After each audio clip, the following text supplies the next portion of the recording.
আসসালামু আলাইকুম ভিউয়ার্স, আশা করি আপনারা সবাই ভালো আছেন। আপনারা দেখতে পাচ্ছেন আমন ধানের জমিতে পানি দেওয়ার দৃশ্য। আমন ধানে খুব সচরাচর মোটর দিয়ে পানি দেওয়া লাগে না, কিন্তু আমাদের রংপুর গাইবান্ধার পলাশবাড়ি উপজেলায় অতি খরার কারণে জমির পানি শুকিয়ে যাওয়ার ফলে সার দেওয়ার সমস্যা হয়েছে, যার কারণে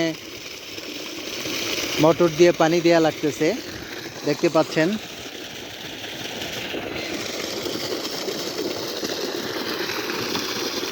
নিচু জমিতে পানি আছে, কিন্তু আমাদের জমিগুলো উঁচু হওয়ায় পানি স্বল্পতা দেখা দিয়েছে, যার কারণে আমরা মোটর দিয়ে পানি দিচ্ছি যাতে সার দেয়া যায় খুব সুন্দরভাবে। কারণ পানি না থাকলে সার দেয়া ধানের জন্য ক্ষতিকর, যার কারণে এসিআই AGM 5B 1 হর্স 2 ইঞ্চি ডেলিভারির মোটর দিয়ে আমরা পানি দিচ্ছি। আপনারা দেখুন, নেম প্লেটে সব বিস্তারিত দেওয়া আছে। এসিআই ওয়াটার পাম্প 1 হর্স 2 ইঞ্চি ডেলিভারি, ইনপুট আউটপুট 2 ইঞ্চি। তো ভিউয়ার্স, আপনারা দেখতে পাচ্ছেন বৈদ্যুতিক লাইন ব্যবহারের সময় অবশ্যই সাবধানতা অবলম্বন করবেন,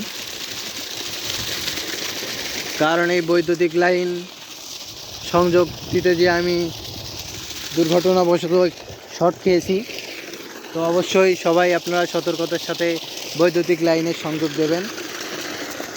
এই যে খুবই মারাত্মক একটি বিষয়, এই বৈদ্যুতিক লাইনের সংযোগ সমস্যার কারণে অনেকেই দেখা যায় যে অকাল মৃত্যুতে পতিত হয়।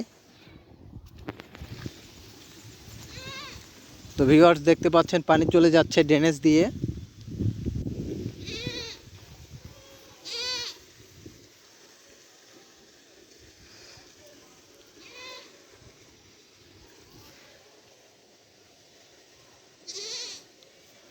তো ভিউয়ার্স, আমি আপনাদেরকে আমার ক্ষেত পর্যন্ত নিয়ে যাচ্ছি, আপনারা সাথেই থাকুন।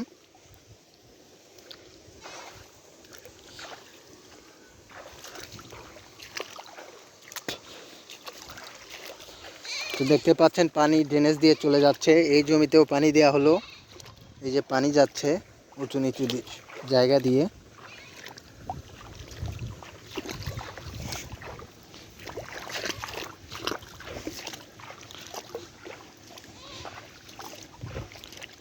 এই যে আমরা মূলত এই জমিতে পানি দিচ্ছি, দেখতে পাচ্ছেন কত সুন্দর পানি চলে যাচ্ছে।